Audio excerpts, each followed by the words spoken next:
And today I indeed will present one algorithm for tree-based search and present 2-3 projects in the line of experimental design where we hopefully can build up or potentially focus on collaboration. And first of all, I need to say thanks to Piotr and Lukas for inviting me.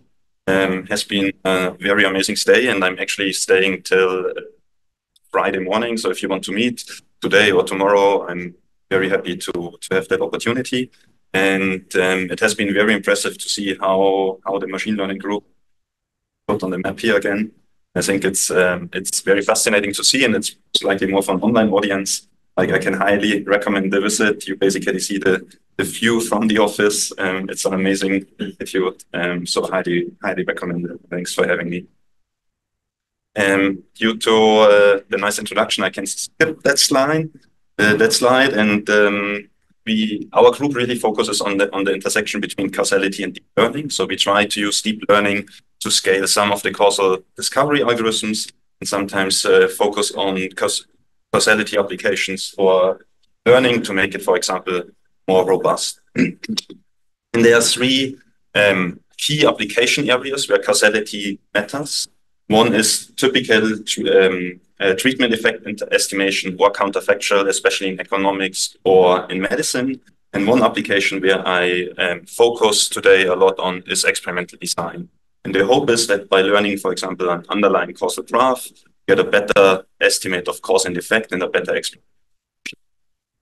And one application where this intersection of causality and learning coincides or matters is the topic of learning causal representations. So here, for example, you have a robot which can have different downstream tasks. So, for example, it can be task of sorting all objects by color, and then the object color and the object position will matter. But for example, the object size will be a nuisance factor.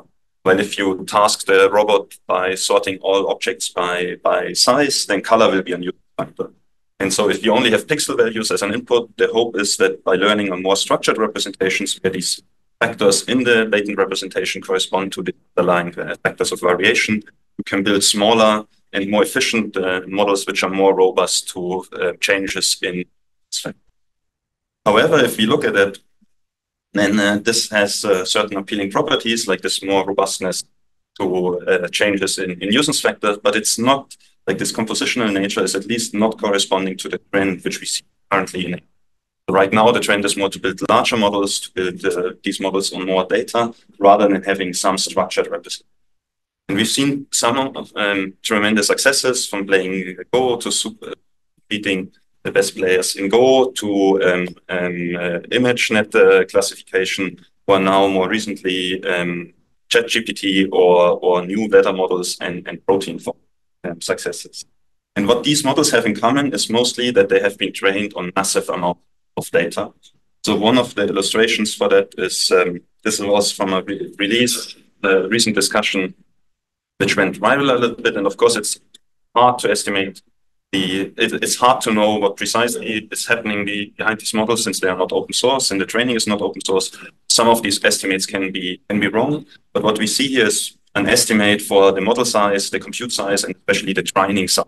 Assume it was trained on 30 trillion tokens, and that there's, for example, 1 million tokens printed in a book, then this would be 100 books per shelf or 2 shelves per meter. You end up with an estimate of 650 kilometers line of library shelves. And this is, for example, so the distance from Munich to Warsaw per flight is, I think, is direct line is 780 kilometers. So that was the distance I covered to visit here, and that is, of course, quite a tremendous amount of data. But that amount of data is very specific to some of these models. For AI for science applications, we are far away from these. So one baseline, for example, to this ChatGPT model training is at least what is open, and one of these open large-scale data sets would be online, this 5 billion data set of roughly 5 billion image-to-text examples. But if we look at the sciences, and especially in recent publications, we see that it's much less data, like orders of magnitude. For example, there was this Open Catalyst Challenge, which was funded or sponsored even by Facebook, so a huge player in the background. And what they released for the identification of new catalysts was 62,000 DFT calculators.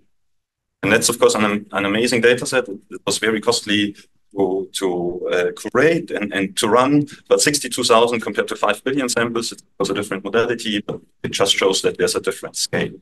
And the same holds true for one of the biggest successes in AI for science, which is probably AlphaFold. So AlphaFold was roughly trained, I think, on 170,000 structures and 350,000 sequences, plus or minus, which is, again, a much, much smaller scale than what we've seen in text-to-image. And now there are advances like this open protein set, which was just released last NeurIPS, which contains already 16 million MSAs. So the field is growing, but it's on a massively smaller scale compared to what is available for training these recent successes in. And we can actually see, if we then run some of these models on these data sets where we don't have that much data, we can actually see what happens. For example, this is a question from molecular biology, and we can ask ChatGPT, what are the components of a particular pathway and how are these components of this pathway? And if you don't know that pathway, and if you're not a molecular biologist, it doesn't matter that much, because ChatGPT, like the answer you see here, it gives a very good list. It identifies the correct layers, like ERK activation, MEK activation, F activation. So, and this is not a hallucination. It's actually very well reported in the literature, and it's the correct components. And you can see that, for example, this is access from a publication where this pathway was described. But what you see, for example, in this illustration is that we actually have some form of causal diagram understanding. So an activation in ARF would lead to an activation in MEK, and then to an activation in ERK. Have some form of cause-effect estimate in this illustration. Now, while ChatGPT has a very good understanding of this pathway, it's actually interesting to ask what DALL-E thinks of an illustration of it. So you can basically now ask a question to DALL-E, give me an illustration, and that is the output. And so despite the fact that on the text level, it has a very good understanding, this illustration, it looks more appealing probably from a visual perspective, but it's a complete confabulation or hallucination. There's no cause-effect diagram here. Some of the links are even like somewhere in the, just appear like circles. They do anything they want. You won't be able to use them. And now, while we are able to, for example, improve certain outputs of these models by, let's say, asking users what they think of it, it's probably quite hard to get enough molecular biologists to give you feedback that this is the wrong image and click on 1,000 evaluations of this. So this shows that for some of these AI for science applications, we definitely need different methods and different approaches, since what we do right now in text, music, or videos might not be the right approach.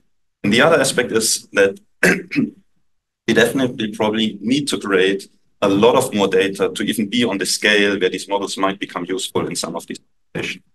Here's again just a direct comparison how strongly different these abstractions of the line. And this is more a focus of today's talk. So we've seen basically that if we have enough and rich enough data, some of these models become extremely useful. But what can we actually do in applications where we don't have these data? So one of the already claimed components might be to learn, for example, an underlying causal graph, which then allows you to generate counterfactual predictions and create hypotheses you then might explore to actually generate these data sets to then improve your models. And we've tried that already in the past, and that is quite a hard problem. So here you, for example, see one of the more leading approaches for how to do that, and that's a framework of Bayesian optimal experimental design. So you basically try to maximize the information gain by performing certain interventions. So here you, for example, try to maximize the outcomes and the latent causes. So you try to learn an underlying causal graph, given some experiments and some data you already have, and put it in an iterative loop. The hope is that by learning this underlying causal graph, you actually explore much faster and much better. And the problem is, of course, that while this is a very appealing theoretical framework, of Bayesian optimal experimental design, you need to have a Bayesian model over these causal graphs, which is extremely costly. Already learning one graph is very costly, but having a distribution over these graphs is extremely costly. Then optimizing this mutual information or information gain is again a very complex optimization procedure. And for that reason, for example, it's very hard to scale some of these approaches. And one of these projects was actually done, so this I wanted to mention, was actually done in collaboration with and Lukas here. So for example, you could say, because the Bayesian optimal experimental design is a way too complex optimization problem, you, for example, drop these mutual information scores, and you, for example, try to learn intervention targets by gradient information alone to have a more scale. That was a work which was recently published at NeurIPS and shows a little bit of some different approaches to the most existing paradigm of Bayesian optimal experimental design, but this is actually solving a really hard problem. So what you can see that, for example, is what we always try to do, or what one of these golden standards is, of course, to discover something new like graphene, like a complete material, which is a complete outlier to everything we know, or a room temperature superconductor. But what you typically would do is you try to predict, for example, this room temperature superconductor, and already getting a good prediction is an extremely Nobel Prize winning adventure. But what these approaches try to do is not only predict where the room temperature superconductor is, but even understand the underlying principles. So it's an even much harder problem. And that to some extent shows why these approaches do not yet scale to some of these applications. But are very interesting for these AI for science. And these were two approaches we've tried in the past. And now here's actually an application such that you don't see, okay, this is all theoretical, trying to learn certain structures, but here's a key application where this actually worked. Now, this differs a lot from the approaches I highlighted so far in the last couple of slides, because it's more of an empirical work, so there's no necessarily theoretic framework why this should work. It just worked in the end, and probably the machine learning components is quite hacky, and without basically the success of the prediction, you would not have had a chance to publish it. But what this did was to find novel invar alloys. So invar alloys is a material which has basically no expansion, volume expansion, if you heat it or cool it. So you basically have some alloy and then you heat it up or you cool it down, and the volume of the material stays the same. So this, for example, is needed, let's say, for if we shift to a greener economy, we want to, for example, transport green hydrogen or liquid natural gas, which if you fill the container or empty it out, you typically have quite a massive expansion. So having better alloys with certain properties would be quite helpful for this component. What we did in this project was basically collect and create a database, then try to do some then trained an autoencoder on that data set, where we hoped to do basically this causal representation learning or causal factor identification in the hope that we could, for example, separate components which would give us particular properties. So, for example, the thermal coefficient of expansion or magnetism or certain properties in this compositional space, which would allow us to explore more efficiently, more robust to certain nuisance factors. But in the end, what we recognized is that this didn't have huge effect. But what helped too was to have available additional calculations or simulations, for example, from DF. In the overall loop, as mentioned, a lot of proposals and a lot of hacky components. So we use both neural networks as well as boosting trees, which probably in a more unified framework, you would only use one of these approaches. And you always try to rank a couple of candidates, and because experiments are costly, and only basically validate and run some of these experiments in a very limited setting, because it's just too expensive to do, and you have a lot of manual labor to verify that you have very good approaches a priori. And so here, this was quite a long author list, partially because there are so many experts involved. So there's an expert for DFT, there's an expert for these indoor alloys, and so on. And I think this is now something which is changing. So with this uprising generative models, I think we actually see this emerging trend of having generative models as some form of simulators and a step towards what some people call virtual lab. So what I've shown in the last slide is that this was still very human in the loop, like human experts in the loop, a very constrained knowledge base, a very limited database of a handful, like at most 1,000 data points. And it was still very much driven by, for example, human hypotheses. It was not that the machine explored on its own, partially because it is too difficult to do that. And as mentioned before too, we are inherently interested in extrapolation and out of distribution component. We are not interested in discovering what we already know or what is close to what we know. We really want some extreme outlier. And what you see here is, so for example, Samuel Kasky has an interesting paper on virtual laboratories. And what you basically see is that you have as here as an illustration, is that you have a very powerful generative model. So this could be something like AlphaFold, this could be something like ESMFold. And then you try to use black box optimization around that model. So you, for example, hold out the wet lab experiments at the beginning, and you just try to optimize and find ideal candidates of that black box model. And what does that actually imply, or is more concretely meaning? So we search for the global optimum of some function, and we don't know that function analytically. And we can only evaluate it, for example, at various inputs. We can do grid search, but it has a very high cost to do. Even AlphaFold, if you load that into your GPU, you need quite a powerful GPU. And now you can say, okay, I assemble it like massively, but that will be costly at some scale. And the bigger the models get, and the more compositional they get. So in the future, you might not just use AlphaFold, you might use GPT. Then this inference cost might actually be quite expensive. And this formulation of black box optimization has many applications, both in machine learning. So for example, you can trace neural architecture search as such a problem, or in science, where I will show some examples of, for example, cyclic peptide design. And so now we try to optimize and find this global optimum of that function without having access to the derivative of that function, assuming that the function is quite expensive. Furthermore, we don't assume that we have certain properties like LITRIPS continuity or some other convexity constraints, because then it will be potentially quite easy again. And here's a rough description of what current models try to do. So how do current models try to approach that problem? Black box optimization. One of these most popular approaches is model-based design. So this is some form of, again, Bayesian optimization, where you try to build a surrogate function. So instead of directly tackling that complex, highly expensive function, you try to build a surrogate function, could be a neural network, could be a process, and then you try to optimize the surrogate function instead by querying it, where you have some formulations. For example, you could use the expected information gain or the uncertainty quantification for exploring that surrogate. And the problem is, of course, that partially the problem is that if your search problem or your highly complex functions indeed extremely complex, has a lot of minima, then, for example, modeling it with one global model might be quite challenging, and it might be quite difficult to actually optimize. And as mentioned, especially if you use a Gaussian process, the cost and the curse of dimensionality might make the search.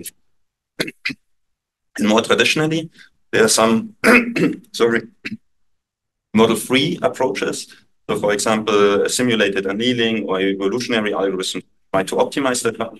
They have quite a rich history, but they often do not aim to have the lowest number of function evaluations. So I think this is a slightly different focus potentially there. And then more recently, there have been a couple of proposals with respect to research, even highly published groups, for example, or IEEE AI, and they try to use research for partitioning the search space, and then using, for example, local models on this partition search space to identify these quite quickly. And right now, I would say there have been, so I listed a couple of papers for that, and I think especially for this.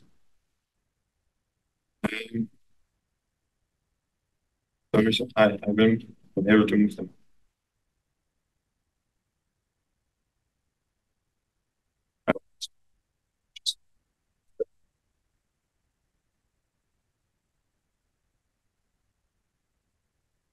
I shouldn't touch the. I'm not used to present with a different computer.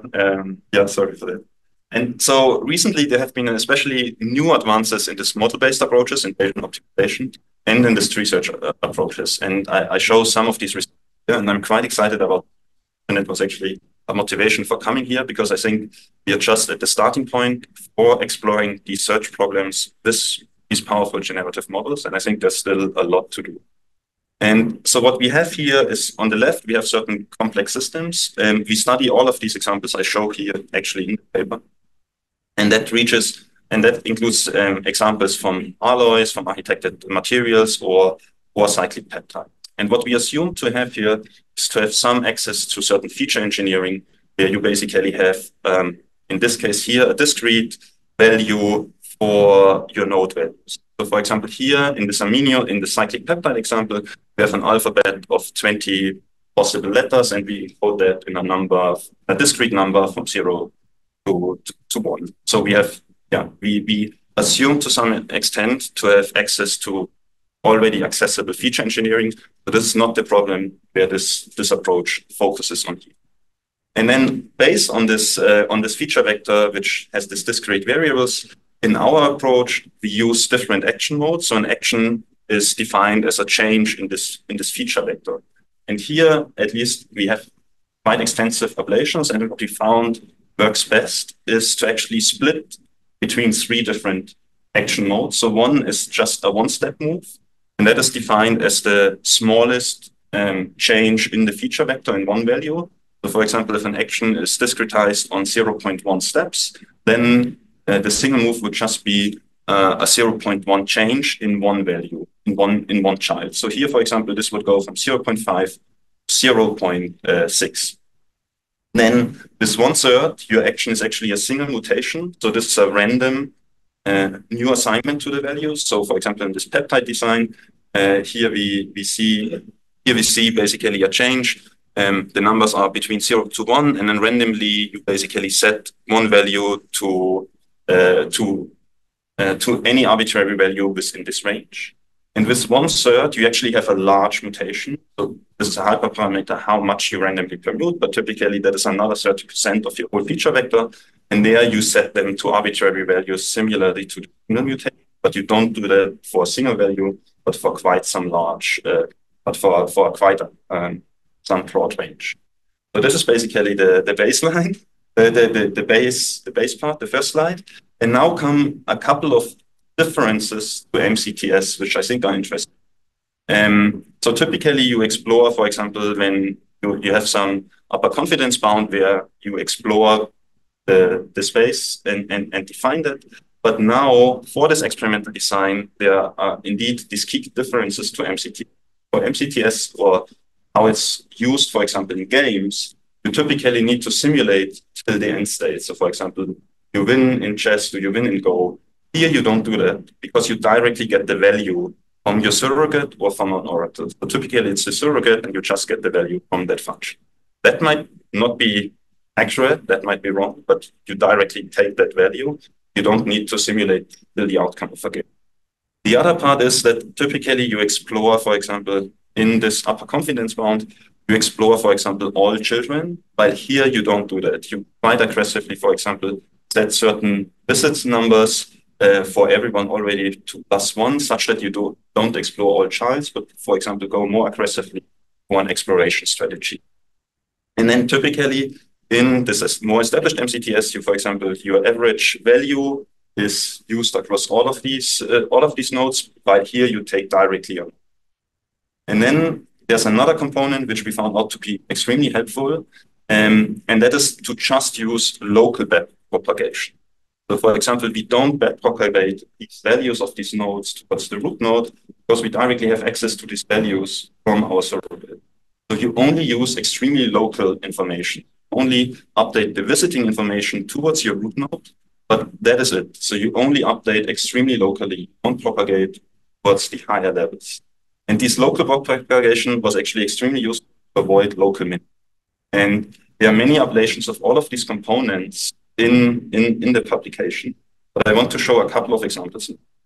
So what is quite interesting for testing these functions are synthetic benchmarks where you have access to the ground truth. There's one very cool library. If you work in optimization, you probably know that, and that is this virtual library of simulation experiments, where there are many examples of different functions. So here, for example, there's this rusty green function, which is here plotted in 2 dimensions and has an extremely local minima shape. So many local minima, and you can now scale that to arbitrary dimensions. But in this library of simulation experiments, there are basically many of these functions for different characteristics. So you can have functions with many local minima, or you can have functions with, for example, a shape like a valley of a minima, and so on. And then you need to basically run across all of this grid. And here's, for example, the results of these functions plotted for 1,000 dimensions basically as a cost function across the number of samples and the acquisition. And this is to some extent, it's a hand-picked example because it's the largest one we have in 1,000 dimensions. And it's still small compared to what is needed, I guess. But what you see here, for example, is that you explore completely random, you will not converge nearly fast enough in such a search space.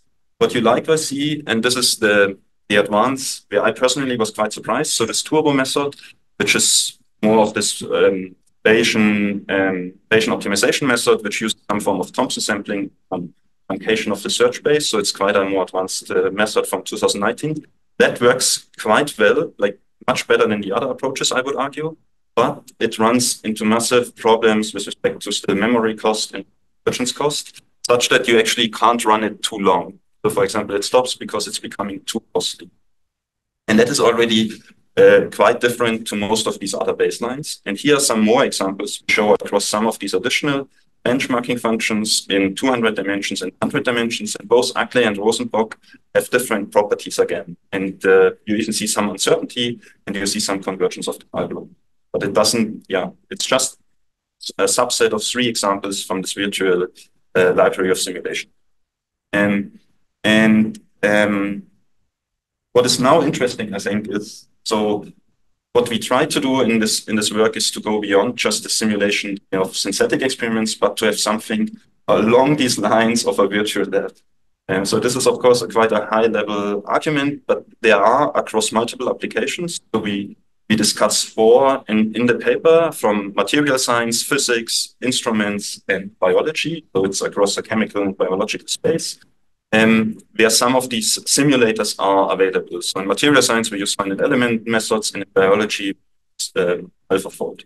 And the code base for that, we right now clean it up, but that will become online. So if you're interested in testing some of these approaches beyond some of these applications where you just have the synthetic functions, I think this is quite interesting. And here's one example from this AlphaFold. And what we try to do here is to design cyclic peptides. Now, this is a kind of a handpicked problem, but cyclic peptides have been very interesting because they have shown to, for example, be better in permeating a membrane. For whatever biological reason, they have some properties which are interesting. And so, for example, they are able to permeate membranes quite well, and that makes them quite suitable as antibiotics. Now, what you try to do is you try to identify and find a cyclic peptide which binds towards a certain target. So your peptide has, again, this search space having this sequence between 8 to 14 letters, and then the question is which ones do you choose? And the input to AlphaFold is basically the combination of the combined structure. So from your target with your cyclic peptide. And what you get as node values, this is a key component. So there can be some argument if that is good or bad, but what you get as node value are directly the metrics from Rosetta. So from Rosetta, it's a different software, and it basically gives you, you see the metrics on the bottom right, this SC value and the binding values. It basically tells you how well these protein interactions are and how well they bind. And you could use more metrics or different ones. The question, I think, is that indeed you can use a combination of AlphaFold and Rosetta to get some of these values and then try to optimize. So you basically, What does AlphaFold? So the AlphaFold just gives you basically the composition of the joint, so how the joint structure between peptide and your target. And we only selected one protein where we wanted to, one structure where we wanted to bind the cyclic peptide to. So this is to some extent a very focused example because it's only done for one fixed protein. But the reason is that in these data sets, you then have something like a natural, which is basically telling you there is at least a problem, and you need to just, so the target is basically in few iterations from a random sequence, find something which is better than the solution which is provided. This is basically the goal. If this will transfer into a wet lab, like if you would actually be able to produce that cyclic peptide then, and if that would bind in the real world much better than this native solution, is to some extent a different question. The reason why I think this is a motivating example is that indeed AlphaFold, you could say you can query it arbitrarily often, but it has a certain budget or cost. If you create a more difficult pipeline with AlphaFold, ESMFold, and so on, then this get even more expensive. And what you see here is that in a couple of iterations, so 3 iterations, again, with some of these rollouts, you actually get something which is better than this natural solution. And here, you don't directly have access to the ground truth, so you can only compare basically against this solution and compare these metrics with MCMC or gradient descent using AlphaFold. So this is a little bit more limited evaluation, but then you can have a look basically at the joint structure, and then you need to be an expert, so I'm unable to answer these questions. But this is, for example, after the 3rd iteration, this is how this joint complex looks like, and to some extent this sounds reasonable, and the biologists were able to write like half a page about that. But I think, yeah, what is really cool about these applications is that these generative models will now come, they will get much better and better, and now the search problem, how do you find, for example, this peptide, really is an interesting question. And the algorithms we have for that are not scaling to that opportunity. And this is not only a problem, for example, with AlphaFold, but here's a recent illustration from another paper, which is called Multimodal Foundation Models for Molecular Cell Biology, Opportunities and Challenges. So a lot of these applications are now building foundational models or generative models for all of these different modalities, so DNA, RNA, proteins, and so on. And for proteins, we interestingly working. For DNA and RNA, for DNA, probably it's quite good as well, but for RNA, it might be quite noisy. So for sure, it's much more noisy than this protein one. And what I've shown before is, for example, that you need very good values and very good rewards to actually make that work. Now, one of these key questions in this lab in the loop or virtual design pipelines is, how would you actually do that if you have very noisy signals? So this is something, for example, we haven't investigated, but I think is desperately needed for these examples, because all of these applications don't yet have enough data. They will need to run these grids in any case, and all of the approaches we have to help them with these experimental outcomes are very much extremely limited. Something where you can already see that and try that out. So this is another recent project. This was a challenge we hosted for optimizing target discovery. This we hosted on perturbational single cell data. And what you see here, for example, on the right is mean square root error in the comparison of certain acquisition functions. And you see how noisy this data set is. But people are running these experiments and trying to build these atlases. And right now, we wouldn't even be able to tell them which approach to use or what to do. And I think it's kind of an interesting opportunity to actually build on some of these approaches and some of these data sets to actually advance these methods. And so far, what I tried to show is at least that research has an interesting scaling property and an interesting early results compared to some of these especially Bayesian approaches, which fail to address this cursive dimension. And if you're interested in that, I do a little bit of advertisement now. We actually host a machine learning for drug discovery symposium the day before ICLR in Vienna, and there will be a free stream. And this is a subset of the speakers. But for example, David Baker will speak, Deborah Marks will speak, Corey Kreppel will. And so they are addressing and discussing some of the topics on machine learning for drug discovery. And you are more than invited to join, but it's the day before ICLR, so it's not an ICLR workshop, it's a symposium the day before. Similarly, I think some this approximations in Bayesian advances is hosting some of these workshops before, but it's directly next to the conference. So if you are going to ICLR, it's on the 6th. You might be interested to visit and attend. And now, unfortunately, I can't show the video, but that is less important. But I give a brief summary. So for example, what I tried to show is that these generative models are now penetrating a lot of disciplines. So for example, protein design was one of these applications, and they start and enable to some extent, then they become better. So for protein design is one of these applications. Some of these architected materials might be another, where these simulators actually become good enough to try something like optimizing designs just in a virtual lab, where you only go to the wet lab at a later stage. But even if we show here, so I showed one approach where we made certain architectural choices or certain hyperparameter search. The best we could do was basically scale up to 2000 dimension, which is much more than some of these Bayesian exploration strategies, much more than some of these random strategies, but it's still like far beyond what we actually are interested in. What about 10,000 dimensional search spaces, 100,000 dimensional search spaces, or more? And so I think there's a huge gap we need to fill, and something which I mentioned before, which was part of based on this work with the group here, is that the research I presented doesn't do any causal insight. It basically gives you an optimal structure at the very end. You only optimize for that, and you have no traceability how you ended up with that structure or why that has a. So this is admittedly a much harder project, but I think it's very interesting. And what the video should show to some extent is the difference between cause and effect and how it can fool you. So what I had mentioned as one of the key requirements was having access to good feature engineering or to very good representations. For example, from this sequences, we have a clear readout of the node values.